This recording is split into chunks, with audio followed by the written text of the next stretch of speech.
Hi. Dito tayo. Meron tayong bisita dito magluluto. Hello. Hello. Yan. Dito po pag sa akin, sa Hong Kong magturista. Ang turista ang pinagluluto ko. So yan po ang menu of the day niya. Anong ginawa mo? Ampalaya. Anong inano? Ginisang Parang malakas ang ampalaya. apoy hinaan ba? Wala ka sa Inano ng konti, makasunog. sige. Yan, ginisang ampalaya with egg po tayo ngayon. Yan ang menu. Anong ginawa niyo pong una? Ayan, Naggisa kayo. bawang, sibuyas. Tapos, ilagay mo na yung ampalay na agad. Simple, kung nakasimple lang. Pagkatapos, dito na yan, lalagay mo ang itlog. Yan, yun lang po. Pero may sikreto kaya ta, may nilamas ka daw dyan kanina eh. Asin. Ayun. Yun na sikreto niya. Para ano yun? Para hindi pumait. Ito hindi makapapait. Ayan. Namasin niyo po muna ng asin ang ating ampalaya. So, ayan. Kailangan po bang, hindi po ba pwedeng haluin? Kailangan, Po yan. oh, ang bango. Nangangamoy na si ampalaya. Ayan. Okay, so ilang ampalaya po ito? Dalawang malaking ampalaya po. Ayan, dalawang malaking ampalaya. And then, ilang, Tatlong itlog, mamaya ilalagay natin dyan. okay. Tatlong itlog na binate.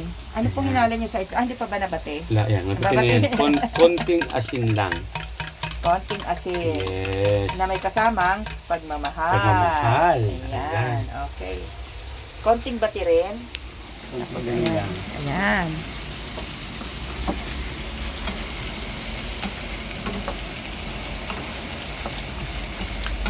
Ano po malalaman kung ilalagay na yung itlog? Kailan ilalagay ang itlog? Mag-transparent na po yung mag-transparent na po ang kulay ng ating ampalaya. Ayan.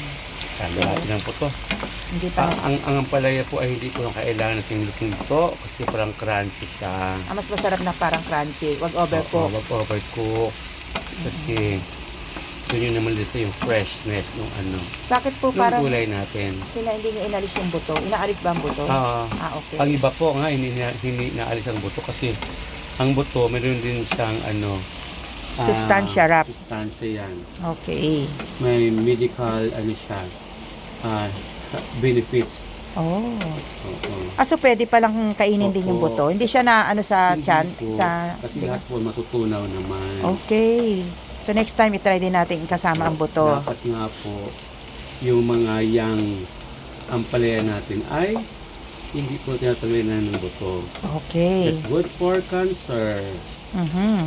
Isang tip pa, pag kumain kayo ng papaya, another tip, Papaya kapag naman. kumain kayo ng papaya, ang kasama nyo kainin ang buto. O ganun. Bakit pag Yes. nagluluto tayo, tinatanggal natin ang buto? To fight Oh. cancer. Hindi ba nakakaiba ng lasa sa pagkain Hindi or po. pag nilulon, delikado sa ating Hindi po. Okay, but hindi natin alam yan. Usually, tinatanggal natin yung buto, di ba? Oo, ngayon hindi po. Yung Sa new generation, pwede na bagong kainin. tuklas po ng mga doktor Wow. na yung Yung palang yung papaya, nakakakain. dapat Dapat yung sa hinog o sa hilaw. ang hilaw, tanggalin natin kasi mapakla Yun nga, mapakla, Pero sa hinog, Ang pwede. hinog, Lulunin na lang, di naman lulunin mamumuya. lang. O pwede naman Parang i-grind. naman siya alternative ng yun kung kumbaga alternative siya sa yung ano ba to? Pamintang buo. Okay. O yun din yun. Pwede Ayan. bang i-grind na lang siya? Kunyari, patuyuin, tas i-grind yung buto Pwede ng po. papaya. Isama natin sa Pagluluto. pagluluto. Wow, that is bagong tuklas Subukan nga natin yan. Kasi kailangan natin mga healthy food na ngayon. O, kailangan. Sa dami naman nagkakasakit, lalo na yung mga cancer. Ayan, oo. So, halu-haluin hanggang Lang yan. maging transparent. Huwag antayin Ito po lumambet, kundi ay- transparent lang. Ito po ay pwede na siya. Kasi na incorporate natin lahat yung bawang, sibuyas. So kailangan may bawang sibuyas. Parang igigisa.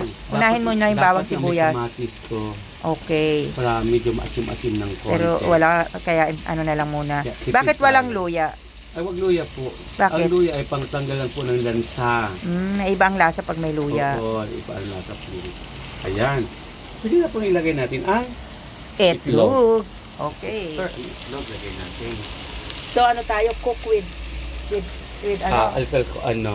chods,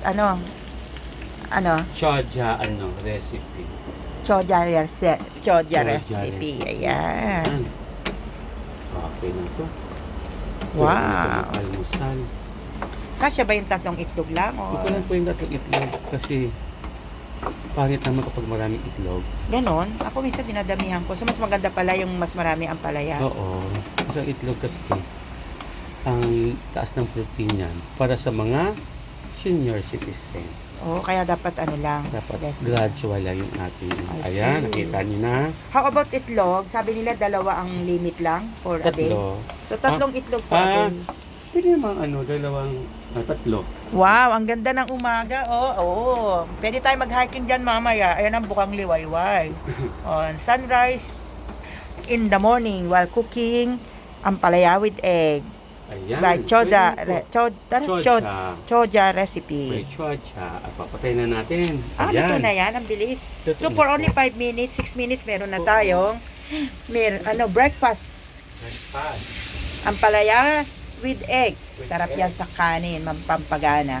But yung other, the other can also put, kunyari, kung meron tayong giniling na baboy dyan, pwede Yan, natin siyang pwede. haluan. Or kunyari, may mga istayo, Yan, okay. For the meantime, wala kaming meat, kaya ito muna. Parang sa mga vegetarian na ayaw ng mga meat, pwede nyo gawin.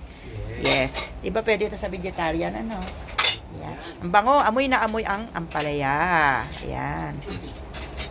So, ang ganda ng ating bukang liwayway, napakaganda. Diba? Invite mo sila sa iyong, meron ka na bang, Wala pa. abangan ninyo ang kanyang vlog. Ano ba plano mong pangalan? Choja, cook with Choja. With chocha. Ang ganda ng pero nag-ano yung araw tingnan mo. Talaga. Invite mo sila. Hi, welcome dito sa House of Annie T. Si Ate Panmoy. Ate Panmoy. Mhm. Welcome to the vlog of Ate Panmoy. Wake up like this, kaya siya nagluto. Ayun, naligo na ako. Magbibigay ka naman isang spiritual sa kanila, sa mga nanonood. Spiritual or anything na pwede mong i-share sa kanila bago ka magpaalam. Tignan mo na spiritual pa. Okay, ikakat natin yon. So hanggang dito na lang po. Thank you for watching. At naku, hindi ko pa nalagay postiso ko. Wake up like this. Always remember, be happy, be healthy, keep safe, and keep trusting. Hanggang dito na lang po. Bye-bye. At ako, yung pagkain namin na ready na to eat.